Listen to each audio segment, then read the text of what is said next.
This week's episode of Shogun was quite an interesting one, with some major plot developments, character arcs moving along, and arguably the first huge change from the book. The episode starts with Toranaga calling a meeting with Yabu. Yabu is expecting to be blamed and killed for the assassination attempt. Instead, Toranaga plays with him, implying the assassination attempt was on him by asking Yabu what the price on his head is, never revealing that the attempt was actually on Blackthorne's life to see how much Yabu already knew.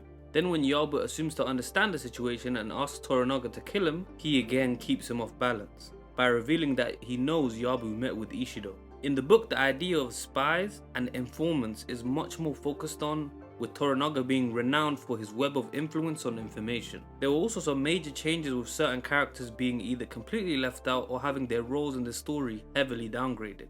Yabu's biggest confidant and ally in the original is his wife, who is also quite cunning and an intelligent woman. Many times in the book when Yabu is alone, he wishes that she was near so that he could seek her counsel. Before making a pretty big decision on page 296, he says, "But meanwhile, what to do?" he asked himself, and wished Yuriko, his wife, were here to guide him. She would know the wisest course. There are other characters such as Fujiko, the woman who lost her husband and child in the premiere. Everything we've seen with her has been fairly close to the books and honestly great. But for a character with such a large role, especially early in the book, I wonder how they'll integrate her storyline, since it was a much slower paced part of the original story. Next we have Blackthorne getting his cut cleaned out by the doctor. This is pretty much one-to-one with the book. He expects to be bled since that is a common practice in England and hates the process. In the book they give a bit more context with Blackthorne's feelings towards being bled, saying, "Blackthorne hated being bled and purged and every time was worse than before. This doctor had no scalpels or bleeding bowl nor the foul chemic smell that normally surrounded them. So his heart had begun to slow and he relaxed a little." However, instead of being bled, the doctor kinda just prods at Blackthorne's cut and suggests that Blackthorne sleep with a woman since he's too tense. Again, this is pretty close to the book, but a fairly major change occurs here. While in the show Mariko offers him a woman or a male companion, in the book she explicitly offers him a woman or a boy. This was the scene I was referring to last video. I was curious how they handle it since the changes they made to the Yabu scene, which was the introduction to this part of samurai culture in the book. Without the introduction, you can't really include the follow-up since it wasn't established as normal in this culture to the viewer yet. In the book, the scene went as this: "What's the matter? Are you seriously offering me a boy?" "Why yes, Anjin-san." "What's the matter? I only said we'd send a boy here if you wished it." "I don't wish it." Blackthorne felt the blood in his face. "Do I look like a god-cursed sodomite?" As you can see, his reaction is very different in the book. In the show, he kinda just lets out a dejected, "Dear God, where am I?" That being said, I kinda do like how they handled it, and of all the stuff they've changed, I don't really mind this one. There was also a hilarious dancing scene in the book, but I suspect they'll include that later on somewhere, so I'll refrain from mentioning it. It happens much earlier in the story than the Osaka Escape, but still, they'd be insane not to include it. It's one of the most iconic scenes in the story and the original miniseries as well. If you're enjoying this video, like and subscribe for more. I post a video a week and we'll be doing these Shogun videos every week as well. The Osaka Escape. Leaving Osaka was a very lengthy part of the book, with chapters being spent on the boat escape, let alone the entire whole deal. There were slight changes made to this version, with Toranaga being more of a focal point in the fighting. If I remember correctly, he wasn't involved in the initial ambush and only began fighting once the enemy discovered he had left the castle. I wish they had included a certain part of the book, and I believe this is probably my first real complaint on the series. In the original, Toranaga had samurai disguised as ronin hidden in parts of the city, so during his escape he met up with them and heavily bolsters his numbers. He had hundreds, and while Ishido had more, it made sense that Toranaga was able to escape, since he caught Ishido off guard and had all these warriors hidden. In the show, Toranaga has maybe 50 or more samurai with him, and if we're being generous, let's just say he has 100, while escaping a city controlled by Ishido, his biggest enemy. It just doesn't make sense. Mariko's part is also quite different. While in the book she had been taught the basics of fighting, it was vividly stated that during the escape she was pretty scared, if I remember correctly.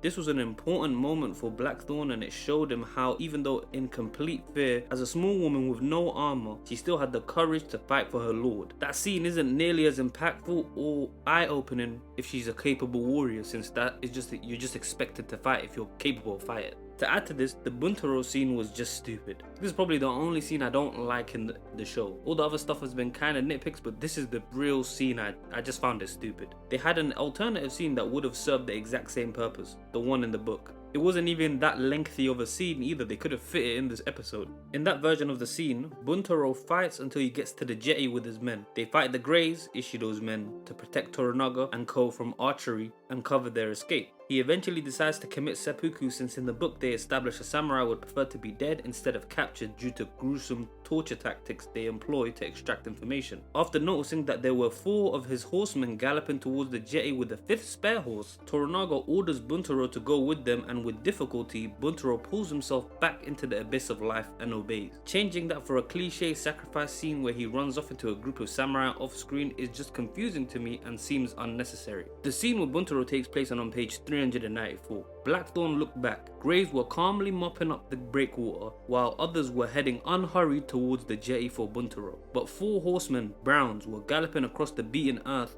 from out of the north. A 5th horse, a spare horse, tethered to the leader. His soul cried out for oblivion. Now so near, and easy, and honourable. The next life will be better, how could it be worse? Even so, he put down the knife and obeyed, and cast himself back into the abyss of life. His liege lord had ordered the ultimate suffering, and had decided to cancel his attempt at peace. What else is there for a samurai but obedience? He jumped up, hurled himself into the saddle, jammed his heels into the horse's sides, and together with the other men he fled. Other Ronin cavalry galloped out of the night to guard their retreat and cut down the leading Greys. Then they too vanished. A few grey horsemen in pursuit. Laughter erupted over the ship. Toranaga was pounding the gunwale with his fist in glee. Yabu and the samurai were roaring. Even Mariko was laughing. I'll let you decide which version of Buntaro's scene was better. The Sea Battle of Wits. The negotiation with the Portuguese was also pretty interesting. It was adapted fairly well, and I think the scene was able to get the same vibe as the book. Some interesting events happen on the boat in the book that were skipped or fast-tracked in the show, but I understand why they do it. The first is the negotiation scene with Toranaga in the cabin. The reason why the church in Edo is significant is because the Portuguese have been trying to build a church there with little progress for years. Edo, modern-day Tokyo, was the 3rd biggest city in Japan at the time and therefore a priceless concession to make. Toranaga knew this, so using such a powerful bargaining tool was a great way to depict his desperateness and lack of options without the character himself losing much face. While the events were somewhat different, I think this is a pretty good example of changing stuff a little but still keeping the same spirit. The banter and bromance between Blackthorne and Rodrigues was great, and you can really feel the respect they have for each other as pilots even though they're technically sworn enemies. There is quite obviously a fondness and even a level of friendship there.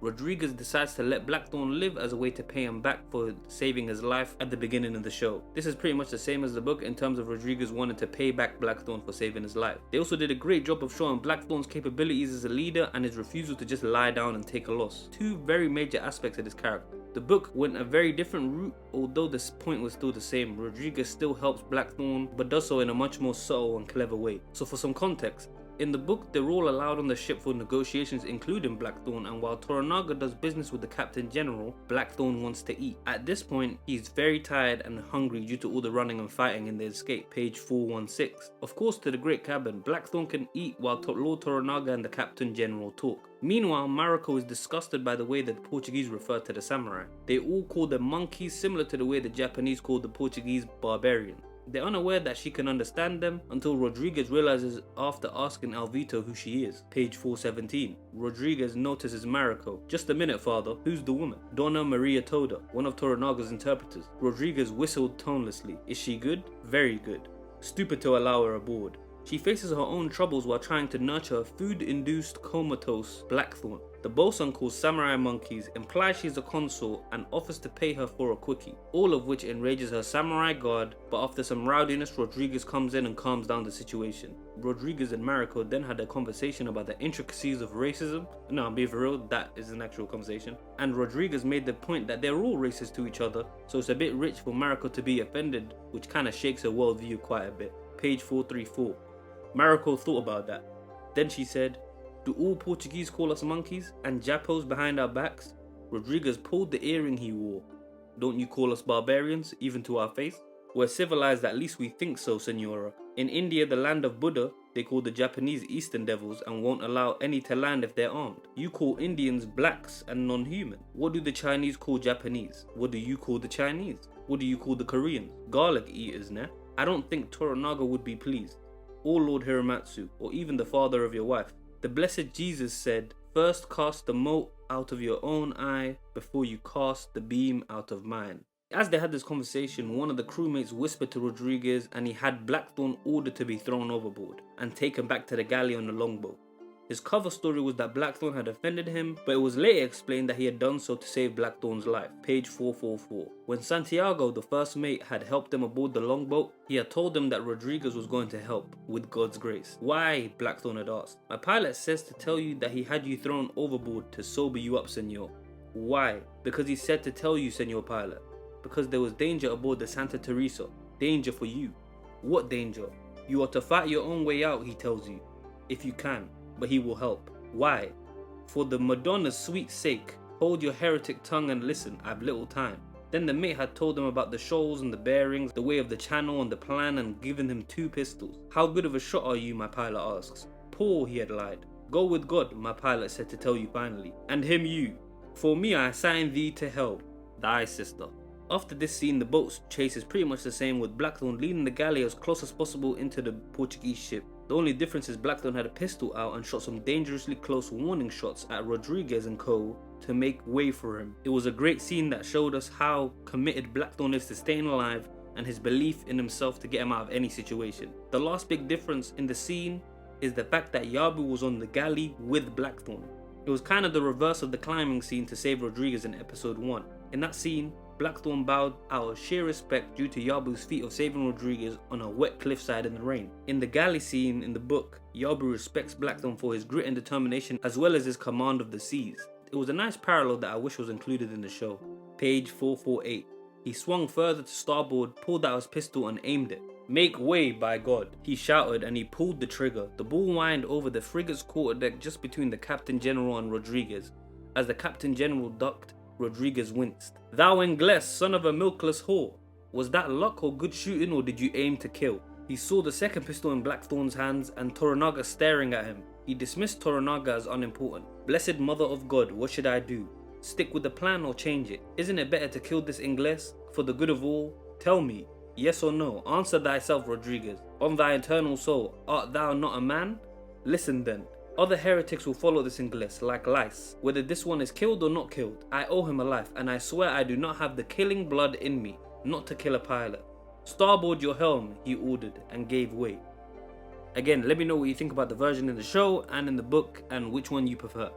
Lastly, we have the dive-in scene, a somewhat small footnote to the episode. And sure, while the CGI fog didn't look the best, I'm not really here for world-class special effects and fog, so to be honest, I don't really care about that. While I love the exchange between Blackthorne and Toranaga when he was teaching him to dive, it was much more hilarious in the original actually.